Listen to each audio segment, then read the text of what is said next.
Víctor Abramovich, ex director ejecutivo, que hoy es director del Instituto de Políticas Públicas de Derechos Humanos del Mercosur, o Gustavo Palmieri, que trabajó con Sofía y con Gastón Gillier en los comienzos del programa de violencia institucional, otros miembros de nuestra comisión directiva, como Damián Loretti, que nos ha aportado desde su incorporación una sabiduría única sobre los temas de libertad de expresión y que ha tenido una participación extraordinaria en los amicus curiae ante la Corte Suprema de Justicia, abogando por la constitucionalidad de esa ley. Diego Morales y Paula Litvachky, que son dos de los directores de programas del CELS, y muchos miembros de un equipo de trabajo que realmente es admirable, gente joven, capacitada profesionalmente y con un compromiso ético e ideológico verdaderamente admirable, que ponen el cuerpo en las situaciones más difíciles. La veo desde aquí a Anabela Museri, me acuerdo cuando fue en la visita a la unidad penitenciaria de San Martín, cómo volvió impresionada por lo que había visto y el informe que redactó para tratar de corregir esas cosas. Y nuestra estructura, digamos, organizativa, nosotros tenemos una comisión directiva ad honorem de una docena de miembros. También está Julieta Rossi, que la integra, presente aquí. Tenemos un equipo profesional de medio centenar de personas que son más jóvenes y es la gente a la que me estaba haciendo referencia. Y tenemos además una asamblea de socios que participan menos, pero que participan y que de alguna manera son las raíces con las que nosotros tratamos de percibir las nutrientes del suelo o las hojas que nos muestran por dónde corren los vientos de las problemáticas de la sociedad. Y en ese sentido veo aquí a Raquel Wittis, madre de un joven músico que fue asesinado por la policía cuando era víctima, era rehén en un robo, y el policía mató al secuestrador y al rehén. Y Raquel, en esta época de discursos de mano dura y de racismo, participó junto con la madre del chico que fue asesinado junto con su hijo en la causa judicial, y cuando el policía fue condenado por el asesinato del hijo de Raquel, que era blanco, que era culto, que era músico, Raquel no se conformó y participó en la apelación hasta que fue condenado también por el asesinato del otro chico, que vivía en una villa, que era morocho, que realmente es un ejemplo maravilloso de cómo hay que encarar estos temas.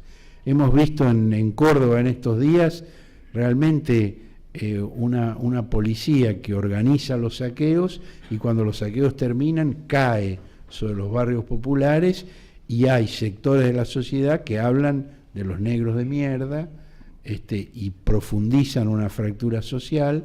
Bueno, Raquel es el ejemplo contrario. Raquel es la pugna por una seguridad democrática. Esos son los socios, los miembros de nuestra asamblea de socios. Fernando Domínguez, el fiscal general Fernando Domínguez, que hoy está también aquí entre nosotros y que también integra la asamblea de socios del CELS. Digo, cuento para que los que no conocen tanto sepan qué clase de organización es esta, ¿no? Y bueno, ahora le toca el turno a Ricardo Alfonsín. Gracias, Horacio. Bueno, quiero en primer lugar agradecer al CELS por la invitación que me hiciera para participar en este encuentro, para hablar acerca de lo que ha ocurrido con los derechos humanos en la Argentina en estos 30 años de democracia. Y quiero también felicitar al CELS por la tarea que realiza tanto en el terreno de la reflexión o de la teoría y en el terreno de la práctica, por los derechos humanos, por la defensa de los derechos humanos.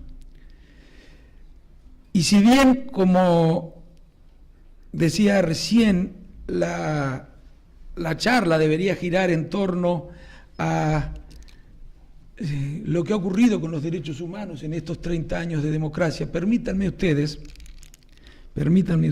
ya que soy representante de mi padre, y a mucha honra, en serio,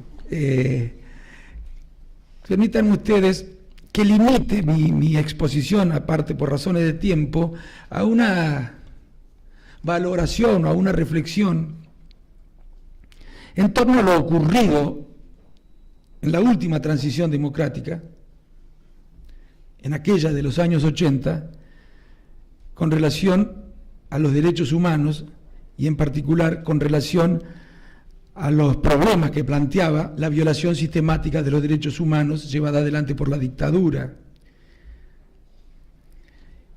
Me parece además que muchas cosas que ocurrieron en materia de derechos humanos en aquellos años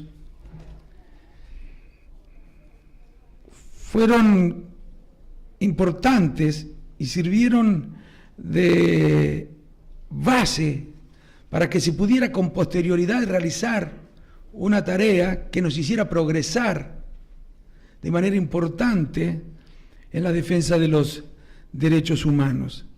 Yo diría que es bastante obvio lo que estoy diciendo. Hubiera sido muy difícil defender los derechos humanos si no viviéramos en democracia. La consolidación de la democracia fue el aporte fundamental que hizo aquella transición, en tanto la democracia es condición necesaria para poder defender y luchar por los derechos humanos. Y no era algo que estaba descontado. Que esa fuera la última transición no era algo que podía descontarse. Yo he hablado con intelectuales, con políticos, con periodistas en aquellos años, y les aseguro, la mayoría de ellos tenían la convicción de que esa era una transición más, que al poco tiempo regresarían las interrupciones militares. Por otra parte, ese gobierno tuvo que desenvolverse en un contexto económico, social, nacional e internacional muy complejo, mucho más complejo que los contextos en los que tuvieron que desenvolverse otras transiciones democráticas y que no habían logrado el objetivo de poner fin a las dictaduras militares o a las interrupciones institucionales. Por supuesto, esto no significa negar los progresos que se produjeron con posterioridad. Digo que se sentaron bases a partir de las cuales después se pudo avanzar, ni la autonomía de muchos de esos pasos que se dieron con posterioridad, ni la originalidad de los mismos. No es que todo sea nada más que una consecuencia de lo que se hizo en la década del 80. Incluso si tuviera tiempo y no abusara de la paciencia de ustedes, me gustaría referirme a algunos de esos progresos que para mí son importantes, y me encantaría poder hablar algo acerca de la seguridad también. Nada más digo una cosa, no se puede descontextualizar el problema de las policías en la provincia. Hay que contextualizarlo. A ver, es imposible no podría funcionar así muchas de esas policías si las instituciones republicanas en muchas de esas provincias funcionaran. En muchas de nuestras provincias las instituciones de la República no funcionan. Esto creo que también tiene que ser revisado.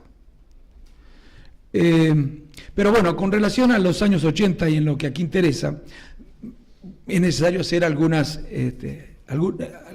recordaciones. Digo, es necesario tener en cuenta algunas cosas que por supuesto son conocidas por la mayoría de ustedes. Los militares, antes de abandonar el poder, habían sancionado la ley de impunidad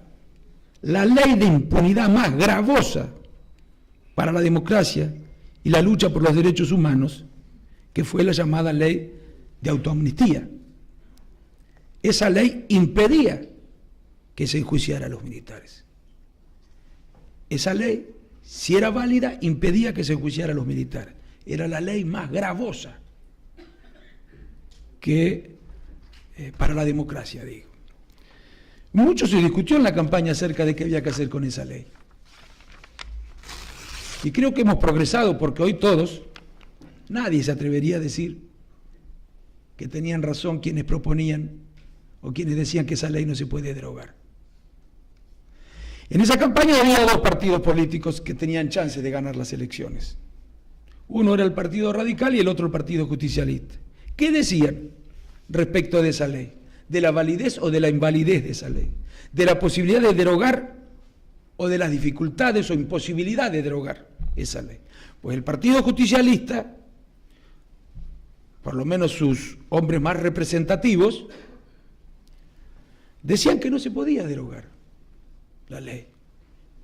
Que derogar la ley, que anular la ley, sería inconstitucional.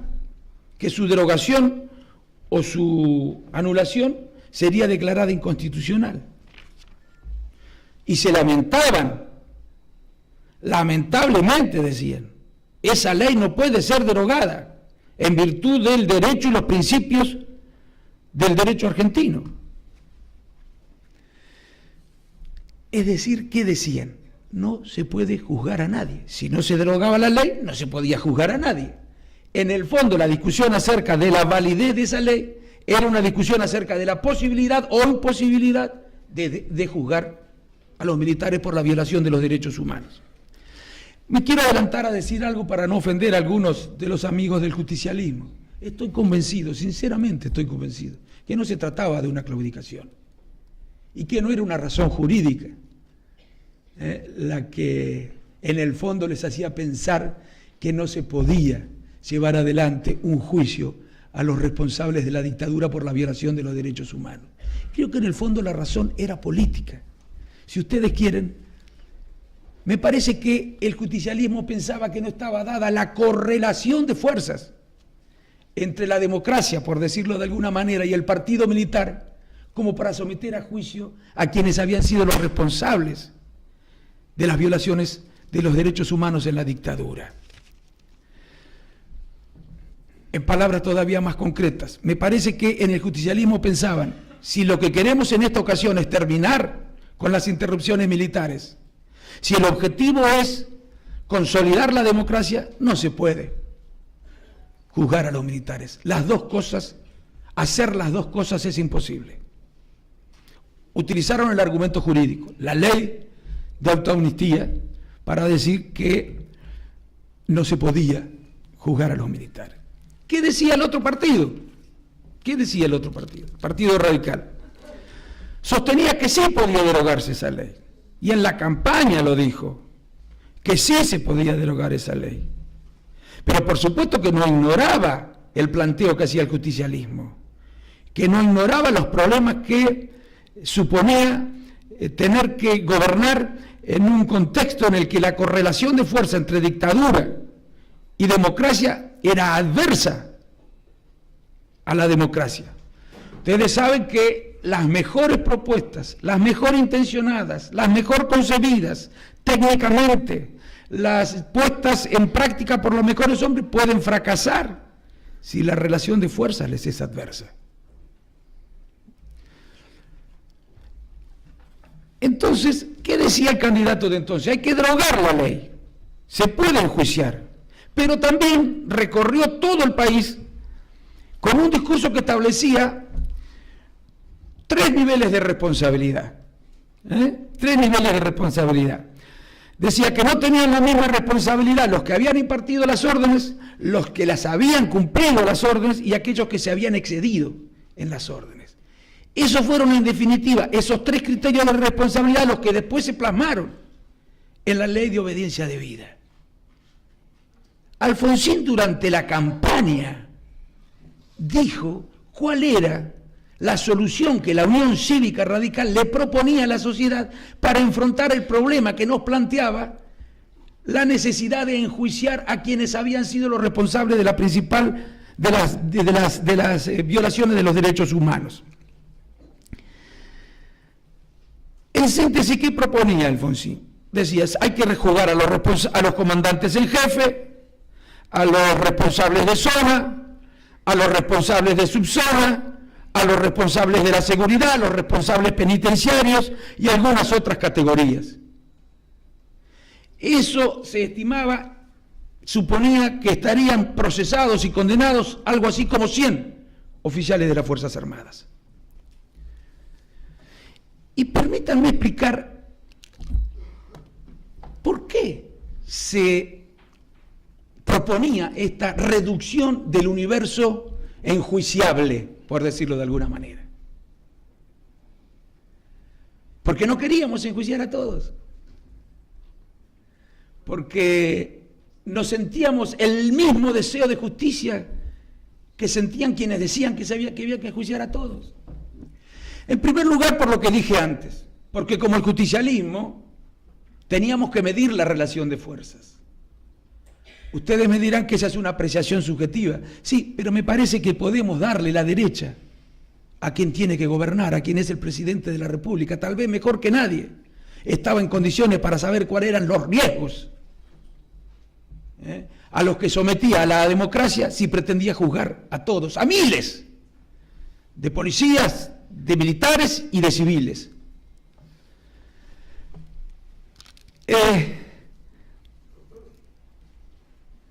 En el fondo decíamos eso. No están dadas, la correlación de fuerzas no existe, la relación de fuerzas. Ahora, permítanme una cosa, un estadista, un político, tiene como responsabilidad modificar la relación de fuerzas. Las relaciones de fuerza no son estáticas, son dinámicas, se modifican y depende de la acción política. Lo que no puede hacer un político es negar la relación de fuerza. Es actuar de manera necia, como si no existieran las relaciones de fuerza. Como si las relaciones de fuerza fueran distintas. Eso es voluntarismo. Eso es voluntarismo. Eso no es política inteligente. Y aparece principista, pero irresponsable.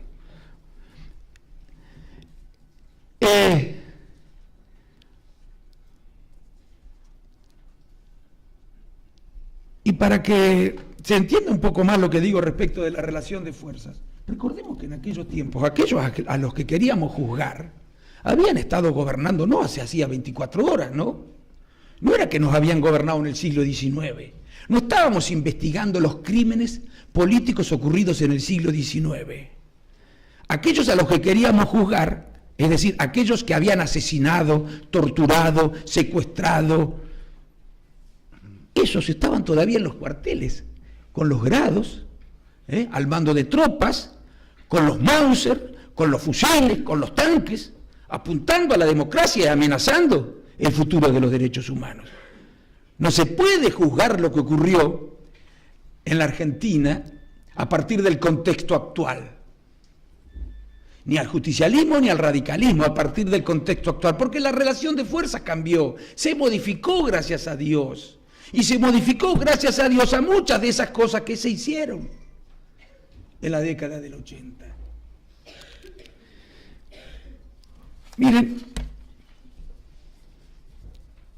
quiero decirles otra cosa acerca de la legitimidad de la acción del presidente de entonces. El presidente, como les dije, recorrió el país diciendo que esa iba a ser la solución. Y además esa fue la solución más votada. El presidente recorrió el país diciendo, no podemos juzgar a todos, hay que distinguir 3 niveles de responsabilidad. Lo podría decir de otra manera, pero era eso lo que decía, y de eso era de lo que se hablaba. Y eso lo votó la mayoría de los argentinos. Votó eso la mayoría de los argentinos. Y por el otro lado, el 40% de los argentinos, ¿qué votó? Votó que no se podía hacer nada. Votó que no se podía juzgar a nadie. Me parece que hay razones políticas y hasta justificaciones políticas. Y en el campo de la ética, el tema del enjuiciamiento a los militares nos enfrentaba a ese famoso dilema ético que dicen que es de Weber, pero en realidad otros dicen que Kant ya lo había planteado con anterioridad, que es el dilema ético que nos somete la ética de las responsabilidades, o mejor dicho, la ética de los principios, la ética de las convicciones, como quieran llamarlo, frente a la ética de las responsabilidades o la ética de las consecuencias. Esta última, la ética de las responsabilidades y la ética de las consecuencias, les aclaro, es tan principista como la ética de las convicciones o la ética de los principios. porque es en virtud de otros principios que se opta por lo que aconseja la ética de la responsabilidad. Es decir, la ética de las convicciones que decía, justicia para todos, todos absolutamente tienen que ir a la justicia, aunque perezca el mundo, justicia para todos. Y la ética de la responsabilidad preguntaba, pero si perece el mundo, si hay riesgo de que perezca el mundo por la justicia para todos, ¿para qué queremos justicia para todos? ¿Y saben quién tiene que dar la respuesta? El mundo.